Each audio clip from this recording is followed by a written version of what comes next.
Chiquillos, espero que estén súper bien.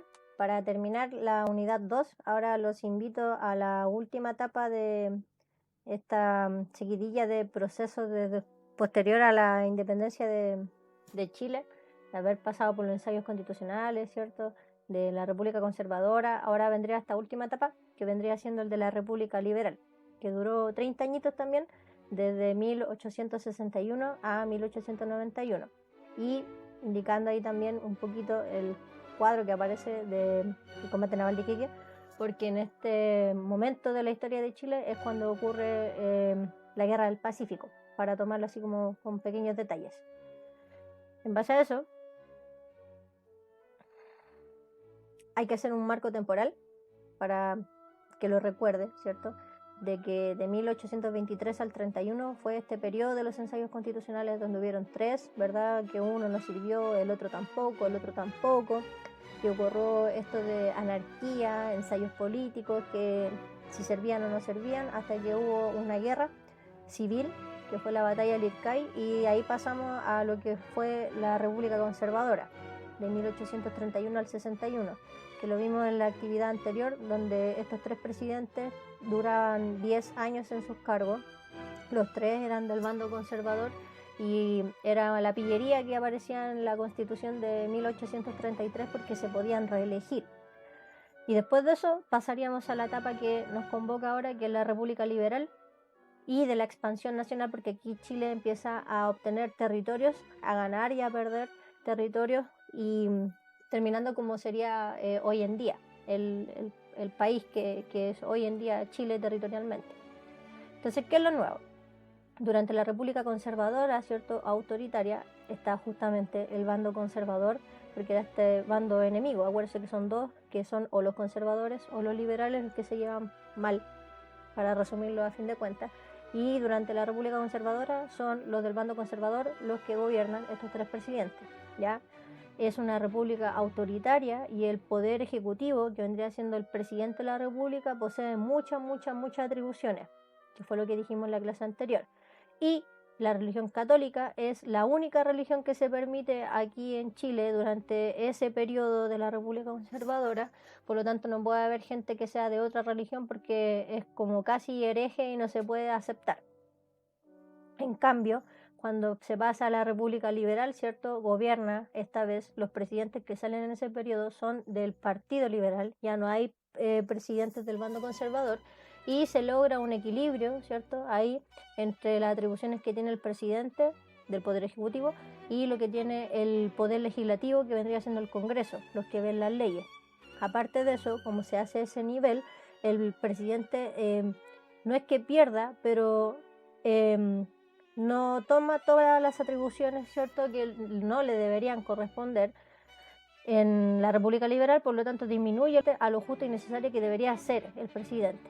Y un pasito muy gigante que se hace es proponer leyes laicas a las instituciones. Por lo tanto, aquí ya la religión no es solamente católica, sino que se le puede dar el paso a la religión evangélica o protestante, como lo quiera llamar. Ya no es solamente la oficial, la religión católica. Entonces, ¿qué pensaban los liberales? Los liberales, que eran estas personas que también eran aristócratas, que tenían sus aportes traídos desde Europa porque era gente de alta clase, pero tenían esta idea de la libertad, la fraternidad, la igualdad, ¿cierto?, que eran pilares que se encontraban allá de pensamiento europeo. Sostenían que el Estado tenía que tener libertad justamente hacia las personas y de la libertad de la religión, ¿ya?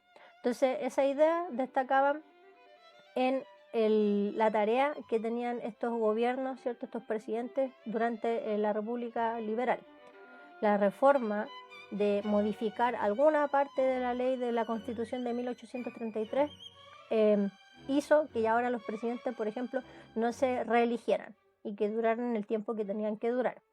Se hace en base a eso la elaboración de las leyes laicas, cosa de que no todo sea religión católica, sino que ahora haya un poquito más de libertad de culto.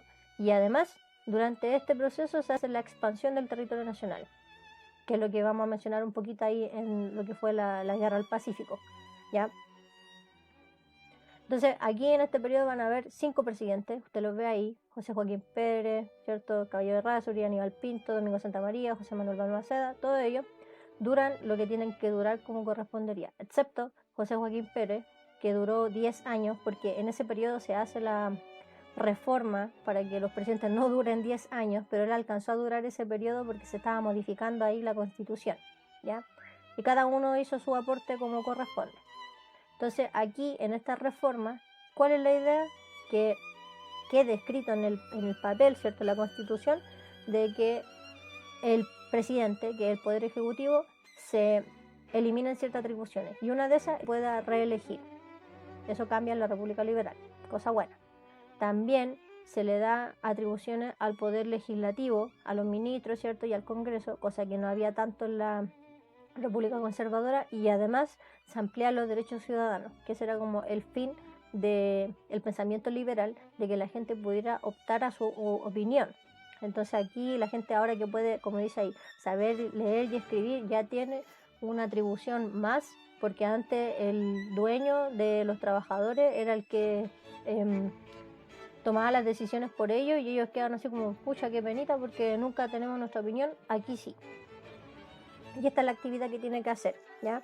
Para que la vea, la guía cuando aparezca ahí lo que vamos a trabajar el día jueves o viernes cuando nos veamos. Dice, responda en el cuaderno porque no tiene para qué imprimir la guía, si esto es lo único que tenemos que trabajar. Dice, Margot y Otto son una pareja de alemanes, por si están vestidos así en el dibujito, que emigró a Chile en el siglo XIX, finales del 1800. Entonces, para probar suerte. Y su religión no es católica, ¿cierto? Era evangélica o protestante. Entonces, esto es lo que tenemos que trabajar cuando nos veamos. Antes de la República Liberal, o sea, en la República Conservadora, ¿podrían haber contraído matrimonio ellos en Chile? Si son evangélicos, sí o no, para que lo piensen. Y B, si fueran padres de un nuevo hijo a finales de la República Liberal, o sea, durante la República Liberal, ¿en qué institución deberían inscribir al nuevo integrante de la familia? Piénselo por ahí. Y como tareita, que es lo que vamos a hacer ese día, vamos a ver quiénes fueron los presidentes, pero ya se los coloqué aquí y va en la guía también, ¿cierto? Durante la República Liberal, y vamos a hacer una línea de tiempo, ¿cierto? Una línea de tiempo en el cuadernito donde dice cuánto dura cada presidente. Y la pregunta B le dice, ¿por qué solamente el primero de los gobiernos fue un decenio? ¿Por qué el primer presidente, José Joaquín Pérez, duró 10 años? Y ya se la seplé por ahí porque le dije que durante ese periodo están haciendo la reforma de la Constitución de 1833, así que él alcanzó a durar ese tiempo, pero después todos duran 5, ¿ya? Y como no podemos dejar en blanco, ¿cierto?, lo de la guerra al Pacífico, que fue bastante importante, forma parte de esto de la República Liberal, hay que recordar que básicamente fue un conflicto en donde se enfrentó Bolivia, Chile y Perú. Aliados Bolivia y Perú, ¿cierto?, atacando a Chile por unos tratados secretos que habían por ahí, donde si en caso de que hubiese que pelear, ellos dos se juntaban y tenían que atacar a Chile, ¿ya? Eso comenzó en el año 1879, cuando Aníbal Pinto era el presidente de nuestro país, y ahí aparece también el presidente de Perú y el de Bolivia. Entonces, ¿por qué se produjo esto? Porque habían unos límites que no estaban muy claritos en el norte de Chile, porque no está toda la tecnología para decirlo, y entonces la gente decía, ya hasta aquí llega Chile, hasta aquí llega Perú, hasta aquí llega Bolivia, pero el problema fue que había un mineral que se estaba extrayendo mucho, que se llama salitre. Entonces el salitre ayudó a crear pólvora y crear fertilizante, si lo trabaja de alguna manera en específico. Entonces o sale explosivo o sale para poder sembrar bien. Entonces cuando se dieron cuenta de que ese mineral servía, empezaron a decir que el territorio quiero que sea para mí, Chile o Bolivia. Entonces Chile podía trabajar ahí y el territorio era de Bolivia, pero como no habían límites claros, se podía extraer el mineral. Entonces aquí, como puede ver en el mapa, eso era el territorio en esos tiempos. Era bien grande Perú, ¿cierto? Bolivia también era grande y Chile partía recién por Copiapó. Y lo que está en amarillo ahí donde dice Mejillones, Calama, fíjese, era de Bolivia. Hoy día le pertenece a Chile. Tarapacá es Arica, mire, está marcado en color naranjo, eso era de Perú, pero con toda la guerra del Pacífico después se lo adjudicó Chile, ¿ya? Bien, ¿cierto? Entonces aquí, para que no tengan la idea de que la guerra del Pacífico fue Arturo Prat y solamente la batalla del combate naval de Iquique, no, fueron 5, ¿ya? La primera es donde nosotros conocemos a Arturo Prat, ¿cierto? Que no murió en vano, porque esa fue la primera etapa de pelea, pero hubieron otras más, 2, 3, 4, 5 que se dieron en tierra. Y ahí, a pesar de todo el mal que ocurrió, porque obviamente perdieron una gran batalla en el agüita, en Iquique, las otras por tierra las ganaron los chilenos. Y eso fue bastante bueno porque así no murió en vano el caballero. Y como consecuencia, en base a los tratados de paz que se tuvieron que hacer ahí porque los chilenos ganaron, amplió su territorio anexándose las regiones del norte. Las que eran de Perú y de Bolivia ahora pasan a ser chilenas. Y como ahora el salitre está en territorio chileno, se constituye un productor de ese mineral y Chile empieza a ganar plata, ¿ya? Plata para que podamos pasar a la unidad 3 de Chile en el siglo XX, ¿cierto? En el año 1900. Entonces con eso ya queda más clarito que las batallas y todo este periodo no son en vano. Siguen una línea de tiempo de causa-consecuencia para que vean cómo se va conformando Chile y cómo se va ganando y perdiendo territorio.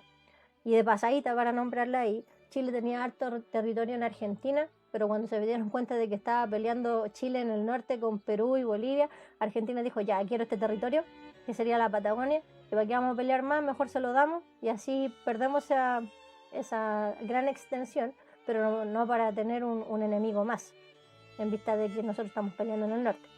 Así que eso, chiquillos, espero que les vaya súper bien, ¿ya? Nos veremos en la guía.